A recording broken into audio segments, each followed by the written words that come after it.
Alright, so I just got back from the range with the new Smith& Wesson Metal HD. I posted a pre-range review the other day, and so this is of course me back post-range day. As you can see, I have shot this pretty well. Um, it is unloaded, of course, but it is nice and dirty down there. Um, I put around, I would say, about 750 rounds per se in this gun, around maybe 800. I did take the 4 1/4 slide off of my main carry gun and I dropped it on a steel frame to see how it felt, and it did feel really nice. But generally, for this configuration, of course, I did put a good amount of rounds to kind of really test reliability, accuracy, feel, general feel for the gun. And I am very happy to say that it is a very nice shooting gun.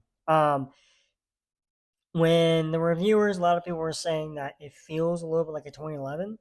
They're not wrong. They really are not wrong. I'm not saying it feels exactly like one, but it does in terms of recoil impulse, the weight, the cycling, everything. It is very, very reminiscent of course, the 2011s that we all know, like the Springfield Prodigy and a few other ones. And yeah, so it does the how it shoots is really, really nice. I can kind of just really hit steel, hit any targets very casually. And anyways, I will say though the gun is not perfect. Like I said in the last video, the trigger really did prove to be a problem, especially with that reset. When I was shooting the gun, I would oftentimes break it, shoot, and then I would find that reset. But oftentimes when I'm actually like on, on target and everything, I'm not always finding that wall exactly, and so I end up not traveling far enough, and then doing that. And so I will probably end up swapping the trigger out eventually. But also, I did after I kind of learned the trigger a little bit more, relearned it after, of course, this one. I was able to kind of almost exaggerate pulling the trigger forward or letting the trigger come forward, and then pulling it again. And I kind of figured it out. But it's something I wish I didn't really have to. I've never really had to do it on this. It was very, of course, very defined and very audible. But anyways, enough for the trigger. The stippling here was nice. I will say I do like it, but in terms of actually making a difference, my hand up here does not exactly reach that totally like it does, but it doesn't. So and here my palm usually uses this back strap here.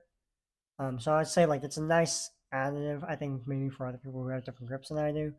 Um, but it's so nice to have. But it didn't really do much, I'd say. Um, the other thing I will say about this, and this has been an issue with Smith& Wessons in general, not just this specific model. And I really wish Smith would fix this somehow. I don't know if he really can. I can do something with it, and this loop I did. So you see here, with the MMP models, they have this, of course, their takedown lever right here. And of course, it is metal. And I don't know what kind of metal it is, I don't know. But after I put around 100 rounds, or even 50 rounds into this, or let's say like 4 or 5 mags, this gets really, really hot. And how I hold the gun, like this, my thumb goes directly onto that takedown lever. It's kind of like a gas pedal. Um, but of course, it's just that. I know you can put gas pedals on there, but I don't really need one. Um, so when it got really, really hot, I could not put my thumb against it, or it would burn. It would burn my hand, my finger, and so I would end up having to change my grip to either lift it up, and that would affect support on my hand. And I know a lot of people do shoot like this, but since of my physical limitations, I am pretty much forced to put as much contact I can onto the gun to get a proper supporting hand. And so what I found to do And I know it's a takedown lever, so sometimes I want to take the gun part, but whatever, small price to pay for salvation. And I have plenty of electric tape.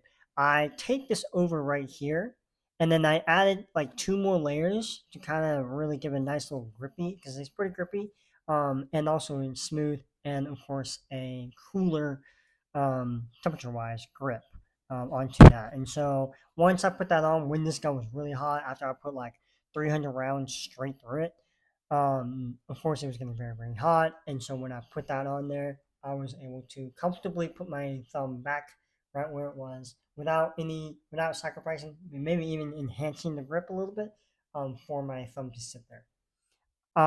That's one thing I've always not liked about Smith is that takedown lever, just the heat of it. I know Glocks don't have that problem. SIGs don't have that issue even. That I know of. I will admit I haven't shot a SIG that much to actually test that, but I've never really heard anyone complain about, and so I'm just bringing that up. Another thing is the holster compatibility. Now, of course, as I said, I have the MSP holster here, and so this will allow me to, of course, carry with any gun with the Surefire light. Um, but when it comes to a duty holster, it's going to be interesting to see what the companies do, like Safariland, Alien Gear, and Blade Tech even, and see what they might do, depending on, of course, how their holsters are designed in order to fix that when it comes to their locking system. I know Safariland, their holsters would not fit in this. Oh, and this would not fit in Safariland holsters due to that because the Safariland holsters emulate that chamber face right there. Um, and another thing, of course, is the reliability. Of course, I had no gun-related issues. Let's say that. On the last mag of the 1,000 rounds, on the last mag, I had an underpower round. I thought I got a squib. I mean, I used to watch videos all the time on how to find squibs, and I thought I got one on this. I was shooting federal champion 115 grain, and they were shooting. I've never really had an issue with them, but today I was shooting, boom, boom, boom, poof, just like poof. I was like, oh no, a squib. The slide did not even move. I just got like boom, boom, boom, boom, like that. Got a little powder of smoke, and I was like, oh no. So I quickly unloaded the gun, took it apart, checked the barrel. Luckily, it was not a squib load, um, and so I just chalked it up as an ammo problem. So federal, please fix. Another one, there was only two issues. There was one, of course, with the underpowered load, but also I had one where the casing was there and the primer was there, but there was no bullet and no powder. It was just an empty case with a primer in it. In the 1,000 rounds that I had in the two 500 round boxes.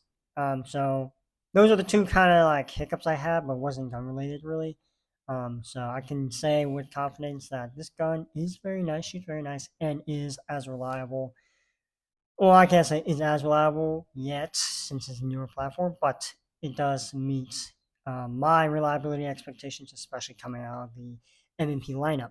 I am planning on updating my carry, so I am going to take this frame and I will be replacing my polymer frame with the 4 1/4 because that shot really nice. And I really liked how it felt, and really the weight did not make much of a difference for me, especially with how I carry. And I carried it a little bit today after the range, and never really noticed much of a difference. So that's my new carry update. I might make another video expanding on on my complete carry setup. Anyways, this is the post-range review of the Smith & Wesson MMP Metal HD, and I'll probably give this rating a 9 out of 10. I would say 9 out of 10 for shooting experience.